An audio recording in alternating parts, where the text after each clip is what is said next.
Hello दोस्तों आज की हमारी वीडियो में हम एक बहुत ही इम्पोर्टेंट लीगल टर्म को डिस्कस करने जा रहे हैं जिसका नाम है अपील। अगर आप एडवोकेट हो, अगर आप लॉ की स्टडी कर रहे हो तो आपको लीगल टर्म्स का नॉलेज होना बहुत ज़रूरी है और इन्हीं में से एक लीगल टर्म है अपील। तो आज की वीडियो में हम डिस्कस करेंगे अपील क्या है। तो दोस्तों, जब भी कोई व्यक्ति कोर्ट में जाता है अपनी प्रॉब्लम लेके, अपनी ग्रीवियंस लेके, तो कोर्ट उन ग्रीवियंस को सुन के, उस पूरे केस को देख के निचोड़ निकाल कर अपना डिसीजन देता है। और जब कोर्ट डिसीजन दे देता है तो जिसको डिसीजन दिया गया है, चाहे फेवर में हो या अगेंस्ट में हो, दोनों पार्टीज को वो डिसीजन मानना पड़ता है। कोर्ट की अवहेलना नहीं की जा सकती। जो भी डिसीजन कोर्ट ने दिया उस डिसीजन को मानना पड़ता है जैसा डिसीजन दिया हो। कोई भी पार्टी ऐसा नहीं कर सकती कि वो कोर्ट के डिसीजन को नहीं माने। अगर वो नहीं मानती है कोर्ट के द्वारा दिए गए डिसीजन को, उसको फॉलो नहीं करती है, तो वो पार्टी एक किस्म से कंटेम्प्ट ऑफ कोर्ट कर रही है, अर्थात कोर्ट की अवहेलना कर रही है। तो उसके ऊपर, उस पार्टी के ऊपर कंटेम्प्ट ऑफ कोर्ट का केस भी चल सकता है। तो क्वेश्चन ये बनता है कि अगर कोई व्यक्ति कोर्ट में गया अपना केस लेके और वो व्यक्ति कोर्ट में जो मिला डिसीजन है उससे सेटिस्फाई नहीं है, उससे खुश नहीं है, क्या तब भी वो बाउंड है पार्टी कोर्ट के डिसीजन को मानने के लिए, या फिर उसके पास कोई और रेमेडी भी है? तो मैं मेरे दोस्तों आपको बताना चाहूँगा कि अगर कोई व्यक्ति किसी कोर्ट के डिसीजन से खुश ना हो, लोअर कोर्ट के डिसीजन से खुश ना हो, हैप्पी ना हो, सेटिस्फाई ना हो, तो उसके पास एक राइट है, उसके पास रेमेडी है कि वो उस कोर्ट के डिसीजन को नहीं माने और वो उसको राइट मिल जाता है, राइट टू अपील। वो हायर कोर्ट में अपील कर सकता है। जिस कोर्ट ने डिसीजन दिया उससे जो हायर कोर्ट है, उससे जो हायर अथॉरिटी है, वो व्यक्ति वहाँ जाके अपील कर सकता है, राइट टू अपील। इसी को ही राइट टू अपील कहा जाता है। तो अपील का मतलब क्या है, मीनिंग क्या है? Appeal simply means when the person is not satisfied with the decision of lower court, then he can move to the higher court, and this is known as the appeal. This is known as the right to appeal. इसे बोला जाता है right to appeal. तो meaning आपको समझ आ गया? Appeal में क्या होता है कि अगर दो लोगों का केस चला है लोअर कोर्ट में, उन दोनों लोगों में से जो भी व्यक्ति खुश नहीं है डिसीजन से लोअर कोर्ट के, तो वो हायर कोर्ट में जा सकता है, अपील कर सकता है। कैसे करेगा? एक एप्लीकेशन देगा हायर कोर्ट में और बोलेगा कि सर, जो लोअर कोर्ट ने डिसीजन दिया है उससे मैं सेटिस्फाई नहीं हूँ, प्लीज़ उसको दोबारा से देखा जाए, सुना जाए और उस डिसीजन को रिवर्स कर दिया जाए, उल्टा कर दिया जाए या सेट असाइड कर दिया जाए। यही अपील है, इट इज़ द अपील। अब क्वेश्चन ये बनता है कि सर, जो अपील है वो कहाँ कहाँ की जा सकती है? तो अपील जो है वो सिविल केसेस में भी की जा सकती है, अपील जो है वो क्रिमिनल केसेस में भी की जा सकती है। अगर किसी व्यक्ति का केस क्रिमिनल कोर्ट में चला है और वो व्यक्ति उस क्रिमिनल कोर्ट के डिसीजन से खुश नहीं है, सेटिस्फाई नहीं है, तो वो अपील कहाँ करेगा? जो क्रिमिनल कोर्ट है, हायर अथॉरिटी, जो उस लोअर कोर्ट से हायर कोर्ट जो है वहाँ करेगा। क्वेश्चन ये बनता है कि क्रिमिनल केस हो कोई चला हुआ, क्रिमिनल अपील करनी है, तो उसके रिगार्डिंग प्रोविज़न कहाँ दिए गए हैं? तो क्रिमिनल अपील से रिगार्डिंग जो प्रोविज़न दिए गए हैं वो दिए गए हैं चैप्टर 29 ऑफ CRPC। जो चैप्टर 29 है CRPC का, जिसके अंडर सेक्शन 372 टू 394 आते हैं। ये सारे जो है क्रिमिनल अपील से डील करते हैं। यहाँ बताया गया है कि क्रिमिनल अपील कौन कर सकता है, एक्यूटर के अगेंस्ट अपील कैसे होगी, कन्विक्शन के अगेंस्ट अपील कैसे होगी, कब कब अपील नहीं हो सकती है, when appeal can not be lie. मतलब वहाँ पे बहुत कुछ दिया हुआ है अपील को लेके। क्रिमिनल केसेस की बात की जाए तो क्रिमिनल जो अपील जो क्रिमिनल केस में भी हो सकती है, सिविल केस में भी हो सकती है।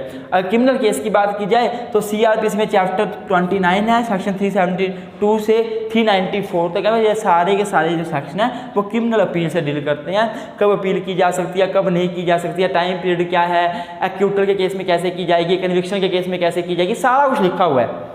अगर बात की जाए सिविल केस में तो सीपीसी डील करता है, सीपीसी सिविल प्रोसीजर कोड, जो पूरा का पूरा प्रोसीजर है अपील का, सिविल अपील कैसे होगी, कहाँ होगी, कितना टाइम पीरियड है, ये सारा का सारा जो प्रोसीजर है सिविल अपील का वो सीपीसी के सेक्शन 96 में दिया है। 96 जो है सीपीसी का सेक्शन वो सिविल अपील से डील करता है, और जो क्रिमिनल अपील का प्रोसीजर है वो चैप्टर 29 सेक्शन 372 से 394 तक दिया गया है। अब क्वेश्चन ये बनता है हमारे पास कि जो अपील है whether right to appeal is fundamental right और नोट। जो अपील है whether right to appeal is fundamental right और नोट। अगर बात की जाए अपील की तो ये फंडामेंटल राइट नहीं है। Right to appeal is not a fundamental right, it is a statutory right. ये एक स्टैट्यूटरी राइट है जो सीआरपीसी के अंदर दिया गया है, सीपीसी के अंदर दिया गया है, पर ये फंडामेंटल राइट नहीं है। अगर मैं बताऊं आपको फंडामेंटल राइट का मतलब क्या होता है तो मेरे दोस्तों मैं बताना चाहूंगा कि फंडामेंटल राइट का मतलब केवल उन्हीं राइट से है, उन्हीं अधिकारों से है जो राइट भारतीय संविधान इंडियन कॉन्स्टिट्यूशन के पार्ट 3 में दिए गए हैं। जितने भी राइट इंडियन कॉन्स्टिट्यूशन के पार्ट 3 जो कि आर्टिकल 12 to 35 इंक्लूड करता है, पार्ट 3 इंडियन कॉन्स्टिट्यूशन का, जितने भी राइट पार्ट 3 में दिए गए हैं वही फंडामेंटल राइट होते हैं। इसके अलावा कोई भी राइट अगर दिया गया है वो फंडामेंटल राइट नहीं होता। राइट टू अपील आर्टिकल 12 से 35 के बीच कहीं भी नहीं दिया गया है, इसलिए right to appeal fundamental right नहीं है। It is only a statutory right, not a fundamental right. I hope आपको समझ आ रहा होगा। वीडियो अच्छी लग रही है प्लीज़ लाइक करें और चैनल को सब्सक्राइब भी कर दें। इसके बाद जो नेक्स्ट क्वेश्चन आता है हमारे पास वो ये आता है कि जो अपील है क्या एक जीती हुई पार्टी भी अपील कर सकती है। मान लो दो व्यक्तियों के बीच केस चला हुआ है, दो पार्टीज हैं, ए बी पार्टीज हैं, इनका केस चला हुआ लोअर कोर्ट में, डिस्ट्रिक्ट कोर्ट में केस चला है, डिस्ट्रिक्ट कोर्ट में केस चला है। मान लो ए जीत जाती है पार्टी, ए विन हो जाती है, बी हार जाती है, लॉस बी हार जाती है। क्वेश्चन ये है मेरा कि क्या जीती हुई पार्टी भी अपील कर सकती है। हारी हुई पार्टी तो अपील कर ही सकती है, हमें पता है, हम समझ सकते हैं कि जो पार्टी हार गई है वो अपील करेगी, जायज़ सी बात है। क्वेश्चन ये बनता है क्या जीती हुई पार्टी भी अपील कर सकती है। तो मेरे दोस्तों मैं आपको बताना चाहूँगा कि जो अपील का राइट है वो बंदा कब एक्सरसाइज करता है, वो तब एक्सरसाइज किया जाता है जब कोई व्यक्ति लोअर कोर्ट जो कोर्ट है उसके डिसीजन से सेटिस्फाई ना हो।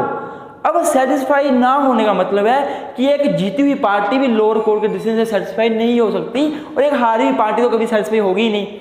तो अगर एक पार्टी है वो अगर डिसीजन से सेटिस्फाई नहीं है, चाहे वो जीती हुई पार्टी है चाहे वो हारी हुई पार्टी है, कोई भी अपील कर सकती है। मैं एग्जांपल देता हूँ। मान लो एक व्यक्ति का डिस्ट्रिक्ट कोर्ट में या किसी छोटे कोर्ट में लोअर कोर्ट में केस चला होता, क्रिमिनल केस, वो वहाँ पे व्यक्ति जीत जाता है, केस जीत जाता है। जो उसकी ओपोजिट पार्टी थी उसको मान लो 2 साल की सज़ा होती है, तो वो जो व्यक्ति था वो चाहता था इसको 2 साल की सज़ा नहीं होनी चाहिए, इसको 10 साल की सज़ा होनी चाहिए थी। इसने तो 10 साल की सज़ा वाला जुर्म किया था, मेरे साथ गलत किया था, मेरे परिवार के साथ गलत किया था, तो इसको 2 साल की सज़ा कम हुई है। तो इवन दो पार्टी जीत गई है पर जीती हुई पार्टी दोबारा से अपील करके हायर कोर्ट में बोल सकती है कि लोअर कोर्ट ने सज़ा कम दी है, इसकी सज़ा को बढ़ाया जाए। लोअर कोर्ट ने कम सज़ा दी है, इसकी सज़ा को बढ़ाया जाए। लोअर कोर्ट के डिसीजन को आप पीछे करो और अपना डिसीजन दे के इस व्यक्ति के पनिशमेंट को बढ़ाओ।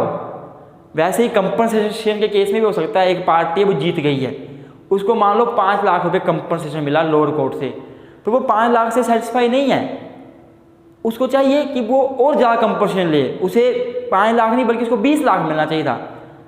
जैसे कंज्यूमर प्रोटेक्शन एक्ट के अंदर कंपनसेशन मिलता है, मान लो डिस्ट्रिक्ट फोरम में केस चला था, वहाँ कम कंपनसेशन अवार्ड किया डिस्ट्रिक्ट फोरम में, तो जो व्यक्ति जीतता है केस वो स्टेट कमीशन में जा सकता है और वहाँ जाके वो ज़्यादा कंपनसेशन भी क्लेम कर सकता है।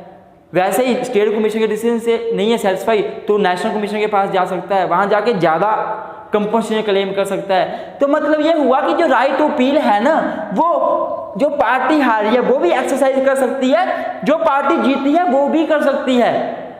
सिंपल सी बात है, any party which is not satisfied with the decision of the lower court, that party can move to the higher court for the purpose to get the justice.